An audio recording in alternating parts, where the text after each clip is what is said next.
पौधा था वो अगले दिन एक बड़ा 6 फुट वाला पेड़ बन चुका था। और इतना ही नहीं, उनपे बैंगन भी इतने भरे भरे और 4 गुना बड़े भी उग गए थे।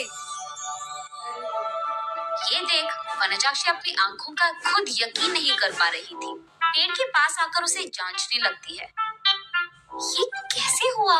ये मुमकिन कैसे है? कल तक तो ये पौधा था, आज पेड़ कैसे बन गया? वो ऐसे सोच में पड़ गई थी कि इतने में उसकी बेटी वसुंधरा वहां आकर उस पेड़ को देख ऐसे ही चौंक जाती है। कुछ देर बाद वो हार मानकर कुछ बैंगन को लेकर उनका भरता बनाती है। बस वो भरता स्वादिष्ट था। उस स्वाद पे फिदा होकर माँ बेटी दोनों बचे कुछ बैंगनों को उनके आजू बाजू पड़ोसी लोगों में बांट देते हैं। अगले दिन उस बैंगन के स्वाद पे फिदा होकर बार बार वनजाक्षी के घर आकर उनसे बैंगन पूछते हैं। और इतना ही नहीं, जितने बैंगन को कल वो पेड़ से तोड़े थे उतने ही बैंगन अगले दिन वापस उग गए थे। ये देख माँ बेटी दोनों आश्चर्यचकित हो जाते हैं। तब दोनों फैसला करते हैं कि इन बैंगनों को मुफ्त में नहीं देना है। ये कहकर बेचते हैं कि ये जादुई पेड़ है और इसके बैंगन बहुत स्वादिष्ट है। ऐसे वो बैंगन दुगने रेट में बिक जाते हैं। कुछ ही दिनों में इन स्वादिष्ट बैंगनों के बारे में और वो बड़ा सा बैंगन के पेड़ के बारे में इधर उधर बात फैलकर आजू बाजू पड़ोसी शहर तक पहुंच जाता है। इसलिए हर रोज सुबह शुरू होते ही पेड़ में भर के बैंगन उगते थे और उनके लिए लोगों की लाइन लग जाती थी सुबह सुबह, और वो भी वनजाक्षी के घर के बाहर। वनजाक्षी का पैसों का डिब्बा हर रोज पैसों से भर जाता था और ये बहुत साधारण सी चीज होती थी। कुछ ही दिनों में वनजाक्षी का नाम बैंगन से जुड़ गया और सब उसे बैंगन बेचने वाली वनजाक्षी करके बुलाने लग गए। और इतना ही नहीं, वो बहुत कम समय में उस सारे गांव में सबसे अमीर बन जाती है।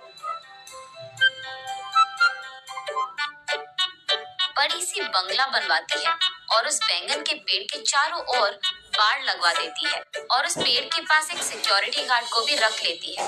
एक दिन वसुंधरा वनजाक्षी के पास जाकर ऐसे कहती है, माँ, रातों रात एक छोटा सा पौधा इतना बड़ा पेड़ कैसे बन गया? और ऊपर से अगर सारे के सारे बैंगन हमने तोड़ दिया तो भी अगले दिन उनके जगह में उतने ही भर के बैंगन उग जाते हैं। ये कैसे मुमकिन है? अरे हाँ, मैं भी इस चीज के बारे में सोचना भूल गई। चलो जो भी हुआ उनसे हमारा अच्छा ही तो हुआ। अब तो मुझे तुम्हारी शादी की भी कोई फिक्र नहीं है बेटा, ऐसे कहती है। और ठीक तभी वनजाक्षी को एक बात याद आती है। उस समय में जब भी वनजाक्षी के लिए रिश्ते लाते थे तो कुछ भी सेट नहीं होता था। अगर वसुंधरा को लड़का पसंद आ गया तो लड़के वालों को इनका दहेज नहीं पसंद आता था, और अगर लड़के ने वसुंधरा को पसंद कर लिया तो वसुंधरा को वो लड़का पसंद नहीं आता था। ऐसे बहुत सारे रिश्ते देख देख कर वनजाक्षी थक कर ये सोचने लगती है कि शायद उसकी बेटी के कुंडली में कोई दोष है, इसीलिए वो बहुत सारे पूजा पाठ करवाती रहती थी। ऐसे ही एक दिन वो मंदिर में पूजा करवा के घर लौटती रहती है। तब रास्ते में उसे एक बैंगन का टुकड़ा नजर आता है। उसे लेकर वो अपने घर के सामने रख देती है। और कुछ दिन बाद उस जगह में एक छोटा सा पौधा उग गया था। मंदिर जाने से पहले उन बैंगनों को देख वनजाक्षी सोचती है, घर आने के बाद ना इन बैंगनों का एक बहुत अच्छा भरता बनाना है मुझे। यही सोचते हुए वो मंदिर चलती रहती है। रास्ते में वो ऐसे सोचती है, अगर कोई वो बैंगन को लेके गया तो वो फैसला करती है कि जल्दी जल्दी वो मंदिर जाकर भगवान की प्रार्थना करके बाहर आ जाएगी। वापस आते वक्त उसे रास्ते में एक साधु नजर आते हैं। उनके पास जाकर वो ऐसे पूछती है, स्वामी, मैं मेरी बेटी की शादी करवाने के लिए बहुत कोशिश कर रही हूँ लेकिन नहीं हो रहा है, कृपा करके इसका कोई हल निकाल दीजिए। ठीक है, उस जगह पे बैठकर अपनी पूरी मन से प्रार्थना करो, ऐसे कहते हैं साधु। तब वनजाक्षी उस साधु के सामने बैठकर इसी डर में पड़ी रहती है कि कहीं कोई उस बैंगन को चुरा ना ले। हे भगवान, मेरे घर जाने तक उन बैंगनों को संभाल के रखना, किसी को उसे चुराना नहीं है। इसका प्रार्थना करके वो उठकर साधु के पास जाकर आशीर्वाद दीजिए स्वामी, ऐसे कहती है। तब साधु कहते हैं, जो प्रार्थना तुमने अपने मन से, पूरे मन से किया है, तुम्हें वो हासिल होगा, और वो भी दुगने में। जाओ बेटी। तब जाकर वनजाक्षी को समझ आता है कि हुआ क्या था, और वो वसुंधरा को ये सब समझा देती है। तो तुमने मेरी शादी के बारे में नहीं, बैंगन के बारे में प्रार्थना किया था। हाँ, तुम भी ना, ये कहकर हंस लेती है। चलो जो भी हुआ, हमारा तो भला ही हुआ ना बेटी।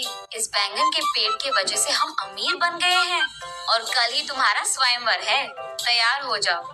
ये कहकर आजू बाजू पड़ोस के सारे गांव में डंडोरा पिटवाती है कि उससे भी अमीर लोग उसकी बेटी से शादी करने के लिए स्वयंवर आ जाए। तब तक बैंगन बेचने वाली वनजाक्षी तो बहुत प्रसिद्ध थी, और उस घर के जादुई बैंगन का पेड़ भी। इसीलिए उससे रिश्ता पक्का करने के लिए बहुत सारे अमीर लोग लाइन में लग गए थे। उनमें से अमीर और अच्छा दिखने वाले एक आदमी से वनजाक्षी अपनी बेटी वसुंधरा की शादी करवा देती है। कुछ दिन बाद जब उसकी सारी जिम्मेदारियां खत्म हो गई थी, वनजाक्षी उस बैंगन के पेड़ के पास बैठकर ऐसे सोचने लगती है, उस दिन मुझे इस बैंगन के बारे में काश कुछ सोने का ख्याल आया होता। बैंगन के बदले में सोना दुगने में मिल जाता था, तब मैं और अमीर बन जाती थी। हाँ।